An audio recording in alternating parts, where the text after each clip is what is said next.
Hello, welcome back to a different view. We're bringing you something totally different today. We're going to talk about darts. I'm joined by Roscoe from Roscoe Reviews. I'll leave his link to his channel in the description. In fact, Ross, before we start, do you want to talk a bit about your channel and Yeah, what it is you're doing? so fairly new channel, just a wee bit newer than yourself. Just doing all things football on it. We've got a couple of ideas in the pipeline for some other videos as well, but we'll leave that to myself just now in case it didn't materialise. But that's it. So yeah, we'll save that for now. But yeah, no, please go and subscribe to the channel. Much appreciated. Done a couple of Dundee FC videos so far. But hopefully going to branch out into more generalised Scottish football after that. Aye, so he's a big Dundee fan, so hopefully he's not as clueless about darts as he is about football. I tell you, we done well today, Stevie. We done well today. We've done better than my team anyway, but we'll leave that's that it, yeah. But no, as I say, it's Christmas time, and Christmas can only mean one thing. It means that the darts are on Sky Sports, and I'm sure if you're watching this video, you've been watching the tournament. And Ross, what for you? What's it like without the fans? I mean, to be honest, as a spectator watching it from home, I feel it's a lot better than the football. I think it's like, even though there's no fans in there, I feel like they provide a fairly decent atmosphere because they obviously put the fake chants on, and obviously they do the reactions to the darts hitting the board and all the rest of it. So in terms of watching it through a TV, it's better. But I have actually been to the darts itself, like as a spectator at the event, and it's an unreal experience. So I hope it doesn't go on for too long, but the substitute they've got on Sky, I think, is still fairly good, you know. Yeah, no, I'd agree. I think the quality of darts seems to be just as good. But what I think you're finding is that a lot more of the favourites are winning because there's not that pressure there from the crowd. Do you know what I mean?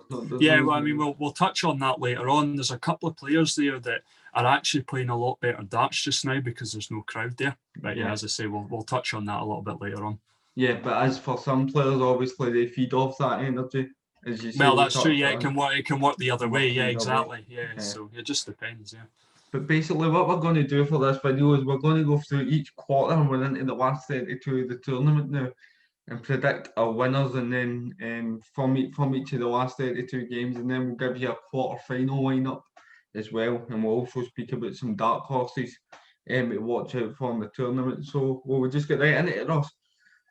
Yeah, go for it. Yeah, perfect. Let's start with quarter one. We've obviously got three-time world champion mighty Michael van Gerwen against rapid Ricky Evans.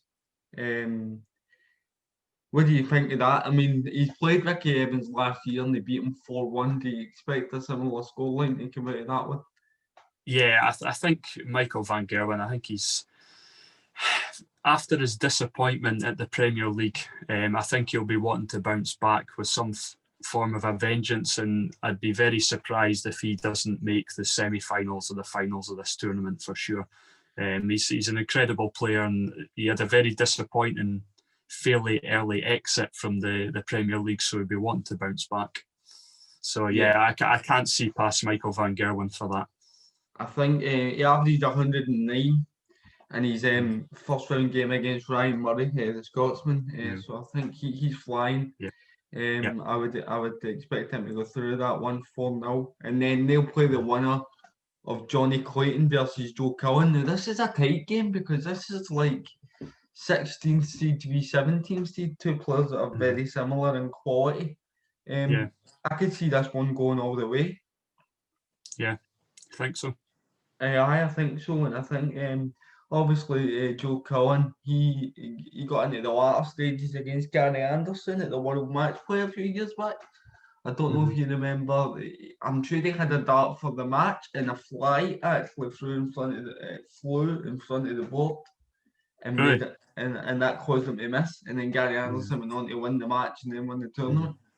I only really started getting into the darts a couple of years ago, so I must have missed that one. But yeah, it's I was more heavy into it now than I used to be. But no, I must have missed that one. But for me, I think Johnny Clayton's the slight favourite.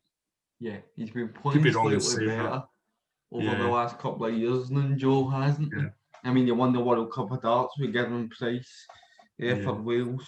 Yeah, that's right. Yeah, I saw Johnny Clayton in the World Cup against Scotland, and the two of them were a brilliant team, him and Price. So, yeah, I don't really want to make a prediction on that one because that could go either way, really. Right. Well, I'll stick my neck out and I'll go for 4-3 Johnny Clayton, which means that we'll get the last 16 tie and Michael Van Gerwen v Johnny Clayton according to us. Yeah. I think it's good. Sorry, I'm going to think it's going to be a 4-2 Van Gerwen for the first fixture. For the first fixture, there you go. Yeah. And then we've got Dave Chisnall against Danny Noppert. Now, Danny Noppert in his first game, he only averaged 80.5 and still went through. And that's the beauty of the World Championships, isn't it? You get, for example, Ian White averaged 102 and he finds himself out the tournament. It just shows you the luck of the draw. Danny Noppert averaging 80 with 3 darts and he's into the last 32 against Dave Chisnall. For me, I fancy Chizzy to come through that. The only problem with Chizzy is sometimes when he throws, Ross, his shoulder comes into the throw, which means the dart goes into the 5s and the 1s a lot. So if you can, that's obviously an issue. Yeah. If he can stay straight, then he's a threat to anybody. Yeah, I think. I think Dave Chisnall should get through without really any problems. But I'm going to go for 4-1 with that. I think Dave will go through, no bother. And we move on next to somebody who's been lighting up the stage. He usually lights it up with his dance moves, but he's been lighting it up with his darts. It's dancing Dimitri Van Den Bergh, the dream maker, against Jermaine Wattimena. He's been sensational, hasn't he? Yeah, I mean, I watched his last game against Paul Lim, and he just looked unstoppable at times. 26 years old, he's going to be some player. There's no denying that.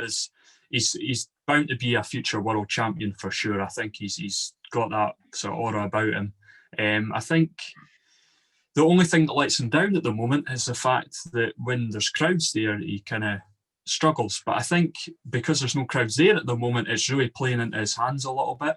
So yeah, definitely, I think he's going to get through that tie. I think what I mean is going to give him a game, but I think it's going to be 4-2 Dimitri Van Den Bergh. It'll be a fast game, won't it? They both like to play fast-paced darts, but when they eventually do get through, and I think what Dimitri's done, what he's added to his game since the crowds were there, is you'll see him take a step back and just take a deep breath before he throws. Yeah. And that just allows him to control the adrenaline, which can sometimes come into the throw, and cause him to miss important doubles. But I don't know. I think he's one that could go all the way. But as I say, he's in Michael Van Gerwen's quarter, so it's going to be tough. But no, there you go. We'll do it this way, right? At the end of each quarter, we'll give you a first quarter final and then second quarter final and so on. So Ross, I've got Michael Van Gerwen v Dimitri Van Den Bergh as the first quarter final. Would you agree with that? Yeah, absolutely. I think I can't really see past the two of them, to be honest with you. I think that'll be the two. However, I think Dave Chisnall will give Van Den Bergh a good game for that second quarter final space. I think Van Den Bergh will get through it because he is in the form of his life at the moment. But I think he'll get through it just and make it to the quarter final. Yeah. So who wins out of Van Gerwen and Van Den Bergh? That's going to be some game, that for sure. It's one that's going to go all the way, isn't it? Yeah, it's going to go all the way. I think that goes to a last leg decider for me. Yeah. And it'll be fantastic to watch. And Dimitri doing all this while wearing a knee brace, by the way. I noticed that the other night as well. Yeah, it's but fair play to him. He's carrying on and like an absolute trooper, you know. Now the next one, we're into the second section, so the second quarter now. This is a tough one because I think you labelled this the quarter of death, didn't you? Yes, I was speaking to Stevie before the video here, and we're just talking about our prep and stuff. I mean, before Michael Smith and Rob Cross were knocked out, it looked like some sort of quarter of death. It looked really, really high quality players in that quarter. However, obviously Cross, world number 5, being beaten by Van Den Bergh. Well and done, then Eddie. also, Well, and also, I know I had to write down in my notes how to pronounce that there, and also Michael Smith's out as well. So it's not looking as bad as what it is, but what you've got to remember is the fact that these guys have beaten two good players on merit, so you cannot count them out. So yeah. Yeah, and Jason Lowe, I'm pretty sure he said in an interview with Tungsten Tales, who are on YouTube as well, that on his day he feels like he can beat anybody, and it's just a game of darts to him because he's got a full-time job, so there's not that Yeah. pressure of going out to need to make money through the game of Yeah, darts. So that's it. that just allows Financially. him, that just allows him to relax. Do you know what I mean? Yeah. So Mm-hmm. and that's the first game of the second quarter of him against Devin Petersen.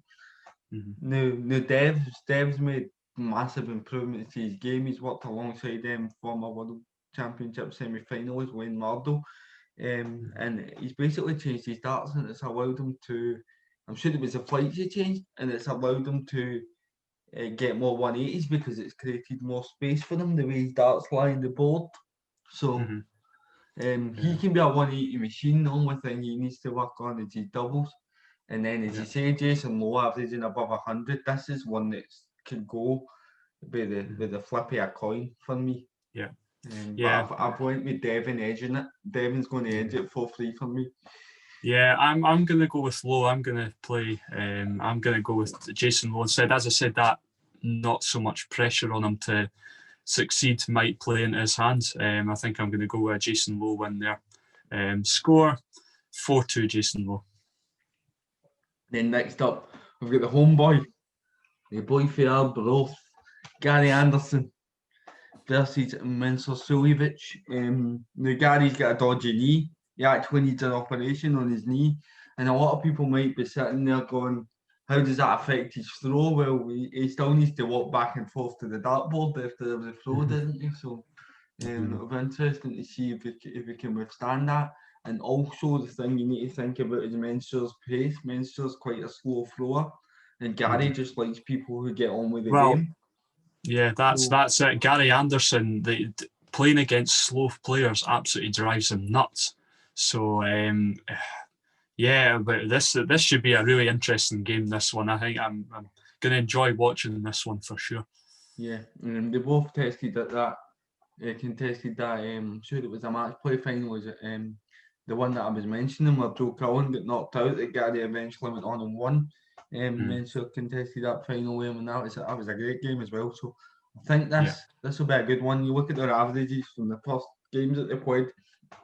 Gary averaged 96.8 and Mensur 98.1. I know that the averages can be different game by game, but it certainly points out to a close one. But I think Mensur is just going to have too much. I'm going to go for 4-2 Mensur Suljovic.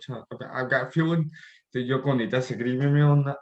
No, I'm not going to disagree with you. I thought I was going to play devil's advocate here and say, oh, Gary Anderson's getting knocked out, the Scotsman and all the rest of it. But it's not just the knee with Gary Anderson at the moment. He hasn't been playing near as good as he has been like the last couple of years. He just hasn't really been at it.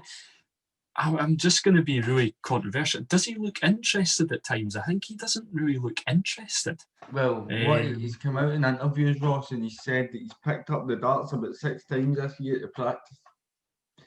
Yeah, practice is vital. He doesn't look interested. He doesn't look bothered, and it's a shame because he's a talented darts player, you know.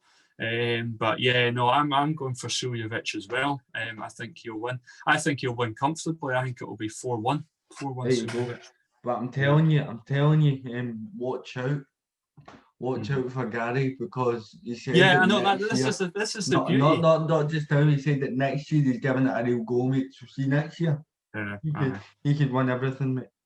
Yeah, I think that's the beauty of like sports as well. Is it's so unpredictable. Anything can happen. It's all very well us telling our predictions here, but you know, at the end of the day, who's on form on the night will win it. So. And it's no more truer than it is in darts than any other sport, to be honest. Yeah. So if you're keeping to that, that's the first last 16 tie we think will be Devin Petersen v Mensur Suljovic from the second section.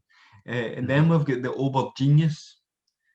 Got to the Grand Slam final this year, Dirk van Duijvenbode. He knocked out former world champion Rob Cross in a last leg thriller, which by the way won me money on my coupon, so I was quite happy with that. Versus Adam Hunt, who by the way also won me money on the separate coupon a couple of days That's right. before I remember reading about that one. Yeah, I remember. So it's a Stevie coupon off, if you want to put it that way. He knocked out Lisa Ashton. I just think Dirk is he's turning into one of the best level 19 hitters in the game, which is so important when you need to go for cover if you're not hitting the 20s. And his doubling's fantastic. So yeah, and he beat the other thing is he beat Rob Cross to get here, and Rob Cross isn't a bad player either. So yeah. So I'm going to go for that. I'm going to go for Dirk to beat Adam Hunt 4-1. Yeah. I mean, I'm going to go with Adam Hunt here. I think that would be a shock. What's made you go along those lines? Well, I mean, he beat Lisa Ashton in the first game 3-2, but he then gubbed Jamie Hughes 3-0 in the game before. Jamie Hughes, not a bad player, 28th ranked. So, yeah, I'm going to go with Adam Hunt. I think it's going to be a close game, don't get me wrong. It's not going to be any whitewash. But this is the thing. It's very easy to pick players that are going to we'll pick all the favourites and then number one will win the tournament. It never works out like that.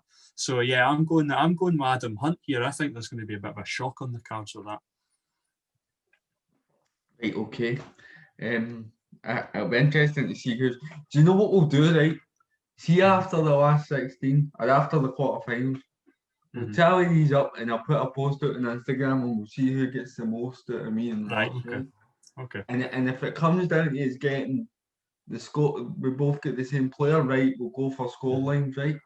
Just to narrow it down. Okay. So I'm taking Duijvenbode 4-1 there. What are you taking for Adam Hunt? I'm taking Adam Hunt 4-3. Right, okay. So you think it'll be a tight one. Next up, we've got former world champion in the BDO, Glendurant, and Premier League champion, I should say. Doing a bit of a service there, current Premier League champion, versus Danny Baggish, who he knocked out Adrian Lewis. Yeah.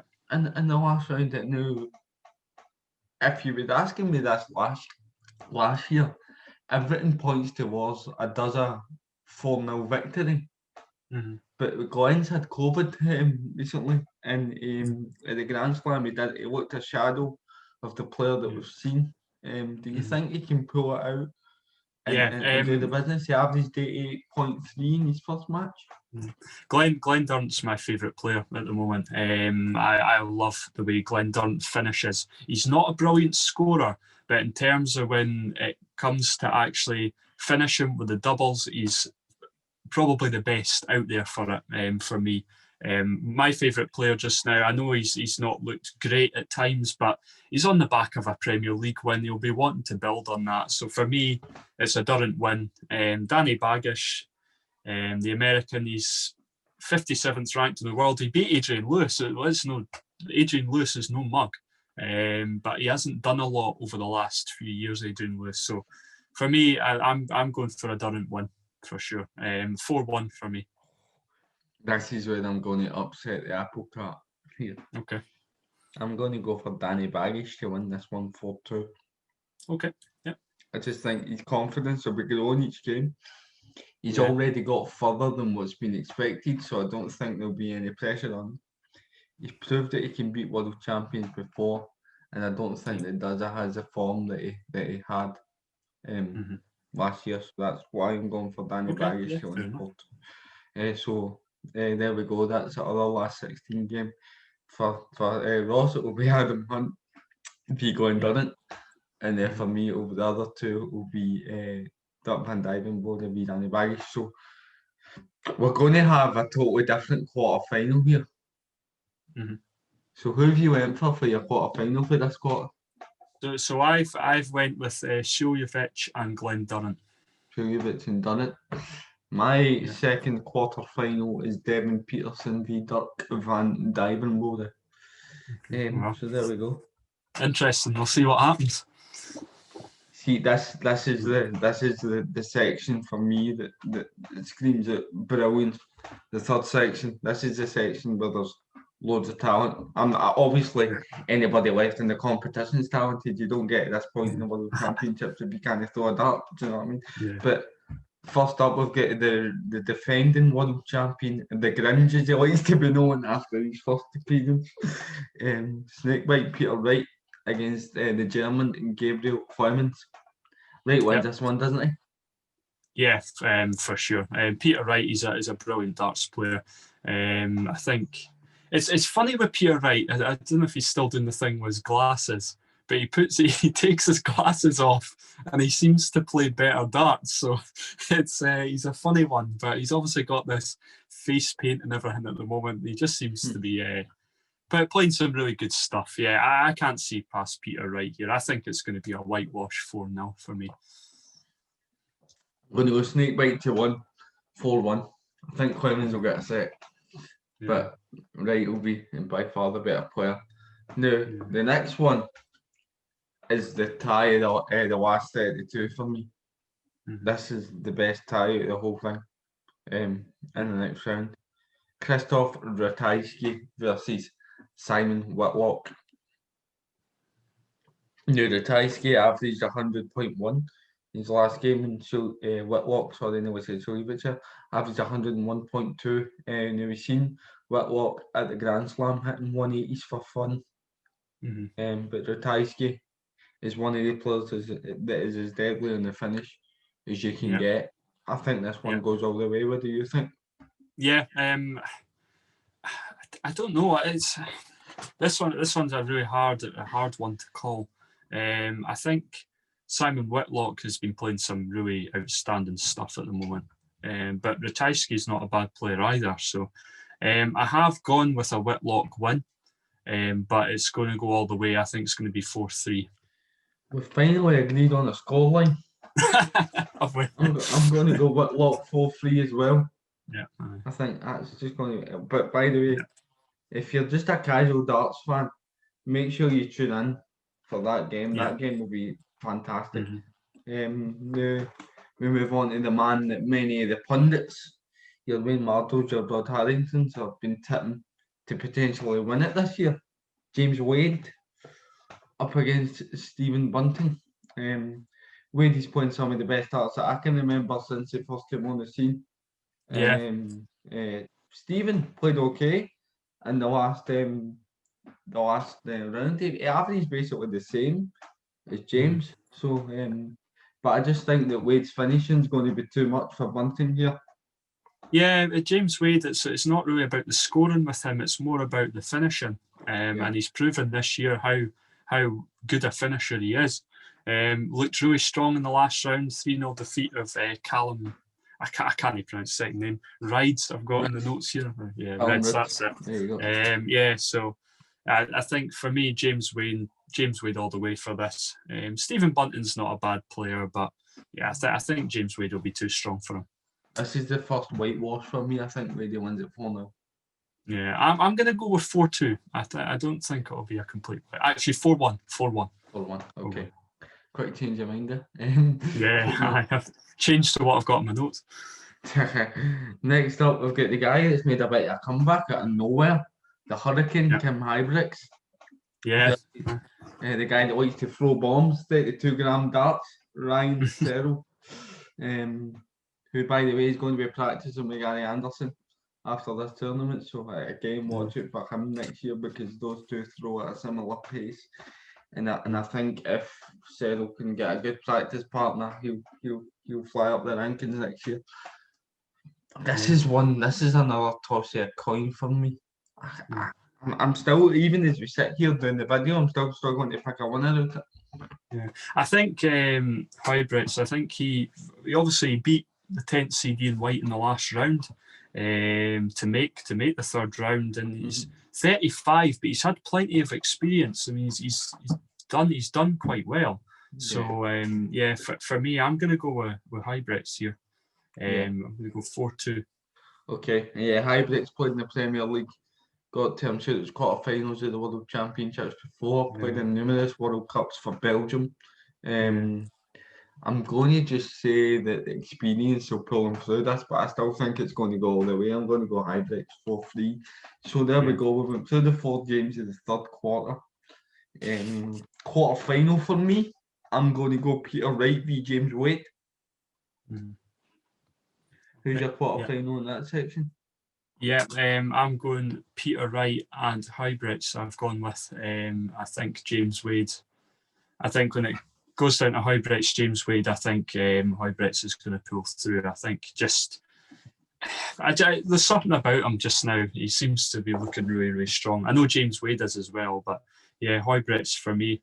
It's not always the favourites that wins. Obviously, James Wade's going to be the favourite going into that game. So yeah, that's what I'm going with here. Okay. Right, we're on to the last quarter. I hope you've enjoyed listening to this, by the way. Let me know in the comments if you want to see more darts videos, because it's something that I love covering. And if you're into it, then leave your quarter-final lineup as well in the comments, and we'll see how it compares to ours. So we're into the last quarter, and we'll get Gerwan Price versus Brendan Dolan. Another whitewash for me here. I just think Price has got too much in the tank. He's probably the most informed player in the world at the moment. People don't like how animated he is on stage. What do you think of that? Yeah, I'm not a big Gerwan Price fan, if I'm honest. He's a good player, don't get me wrong, but in terms of like just a personality, I don't like. He doesn't strike me as the nicest guy in the world off the darts board and stuff. But he's a good player. There's no denying it. I think the game against Brendan Dolan, I think it'll be a very good game. I think Dolan will push him. I think Gerwan Price will win it. But I think Dolan it'll not be a whitewash. So yeah, for me, I think I'm going to go with a 4-2 there. 4-2 for Gerwan Price. And then we move on to Mervyn King versus Jose de Sousa. Now Jose de Sousa just won the Grand Slam of darts, so he's got plenty of confidence going in. And Mervyn King got to the finals of the Players' Championship against Michael Van Gerwen and was unlucky not to win that as well. So 2 players that were in form going into the tournament. Who do you fancy here? Yeah, I've gone with de Sousa. Just a 4-3 win here for me. Yeah, I will go de Sousa 4-2. De Sousa used to play soft tip darts, which if you know soft tip, the trebles are a bit bigger. And so the doubles, but apparently people in Portugal said he was absolutely frightening on the soft tip board, and it's been ages since we've seen somebody carry that game over to the steel tip game. And he's somebody I love watching. He never seems flustered on the dartboard, and I think because he can remain so calm, and Merv seems to get problems with his back, I'm going to go for 4-2 to Jose in that one. Next up, we've got Nathan Aspinall, who was lucky to go through. I say lucky. You've obviously got to play well to grind yourself out, but Scott Waits pushed him to the max. He was a bit fortunate to get through. He's up against Vincent van der Voort. I think when a player gets a win like that, you've seen it with Peter Wright last year against Joe Malik then, where Malik then had darts to beat him. And Peter Wright came through and ended up winning the championship. It can just be a player a wee bit of a bounce, and I think that's what will happen for Nathan. I think Nathan's going to put on a great display in this one. Yeah, Nathan Aspinall, we all know he's a talented player, future world champion for me as well. He's a talented player, and the thing is, when you grind out victories like that, that shows you're a good player. When you're good, same in football as well. When you grind out a victory. When you haven't played your best and still managed to get through, that's a sign of good players. So yeah, I've gone Aspinall 4-1 here. There we go. I'm going to go exactly the same as you. I'm not copying you just so you can't go ahead of me. I believe you. It's not just so you can't go ahead of me in this point time. No, I believe you. It's fine. I'm going to go for 4-1 Nathan Aspinall as well. I mean, I've came out with some controversial opinions so far, but the thing is that there's no way if it's such an easy tournament if all the favourites win. So There's yeah, always so shocks. no, that's it. You know, you've got to stick your neck on the line a couple of times. So yeah, That's why I don't win coupons every day, because if all the favourites won, it would be easy. Do yeah, you know that's what I it. mean? Yeah, But although I've yeah, done no bad this year. Anyway, we're on to the last game in the fourth section now. So it's Daryl Gurney, who had no form going into this, by the way, and absolutely blitzed William O'Connor in the first two sets yeah, that they played in hmm that match, yeah, versus Chris Dobie. Chris Dobie putting in a great performance as well in his hmm match. This is another one that goes down to the wire to me. yeah. Aye. I watched the Daryl Gurney O'Connor game. O'Connor is a brilliant darts player as well. I just on the night Gurney was flying, but William O'Connor I really rate as a darts player. So I think Gurney's going to win. He's going to beat Chris Dobie 4-2. Gurney, he didn't do very well in the Premier League last year. He'll be wanting to bounce back as well. So yeah, I've gone with a Gurney win.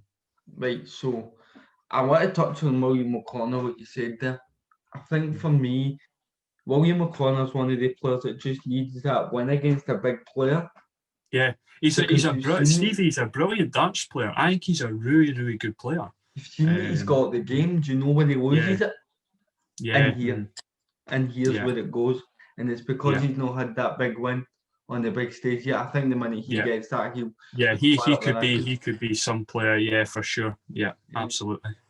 But I'm going to go opposite to you here. I think Dobie's going to nick it in the last set, 4-3. Okay. Yeah, fair enough. But my quarter final for that quarter is Gerwan Price v Nathan Aspinall. Okay. Yeah, I've gone with Gerwan Price v Daryl Gurney. I think Daryl Gurney will beat the Asp. I think this is Gurney's time to shine. So that's what I've gone with. By the way, before we round up the quarter final lineup that we've got, there's some great names left in the tournament. I think this is the best last 32 we've had in a while. Yeah. So my quarter final lineup is Michael Van Gerwen v Dimitri Van den Bergh, Peter Wright v James Wade, Devin Petersen v Dirk van Duijvenbode, and Gerwan Price v Nathan Aspinall. Okay. I've got, sorry if I scroll up here, I've got Michael Van Gerwen v Dimitri Van den Bergh, Suljovic versus Glenn Durrant, Peter Wright versus Huybrechts, and I've got Gerwan Price v Daryl Gurney. There we go. Right. So before we round it up, and I'm just going to say, from your quarter finalists left, who's your favourite to win it? I think we both have the same favourite. And who's your dark horse? In fact, we might have a different favourite. Okay. My favourite's Michael Van Gerwen. I think Van Gerwen's going to win it. It's fairly predictable. But yeah, I think Van Gerwen, he had to bounce back after that disaster of a Premier League he had.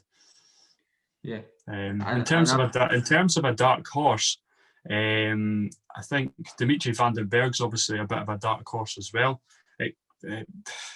But the thing is, like, you know, Van Gerwen's going to be playing Dimitri Van den Bergh, so that's obviously going to cause its own issues.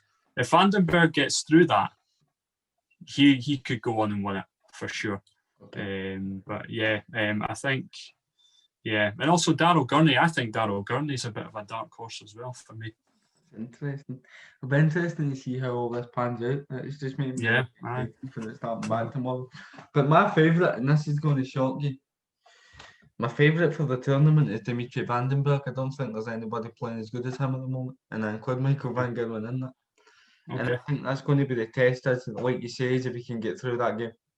Yeah. Well, this is the thing, though. This is the thing with Michael Van Gerwen. He loves the big games. Yeah. He loves the big games, and he trips up against the guys that aren't so good. So yeah, that'll be a crack. If that's what materialises, that's going to be a cracking game for sure. My dark horse, I'm going to go for Dirk van Duijvenbode as my dark horse. Okay. Because he's just been to the final of the Grand Slam. Yeah. No, it wasn't the Grand. Was it the Grand Slam? It was a match play. No, it was a Grand Prix. It was a Grand Prix. He got to the final. Sorry. Yeah. What a Grand Prix. And I just think that if he can, he's got a winnable tie against Dev. Do you know what I mean? Yeah. If he gets to the quarter-final, and obviously he's then got the winner, Gezi v Nathan. So it's interesting to see how it pans out. But no, Ross, thank you very much for No, thanks for joining me having me on on, that, Stevie. and Hopefully. I hope you've enjoyed it. It's just I was just trying something a bit different. I usually do football, and as you can see, we've got the new setup in the background here. I've got my new camera as well. I'm using my laptop for this, but I've got my new camera as came. So hopefully, moving into next year, we can step things up for you guys watching. And but thanks for joining us for this one. Thanks for having me on, Stevie. Much appreciated. Hopefully, this is a bit of a success, and we can. Or we might be completely wrong, and we'll never do this again. Tell you what, if it's a success, me and Ross will go live for the semi-finals and the final. There you go. Let me know if you want to do that. Let us know that in the comments, and leave your quarter-final lineup as well. And we'll catch you in the next one. Thank you. Yes.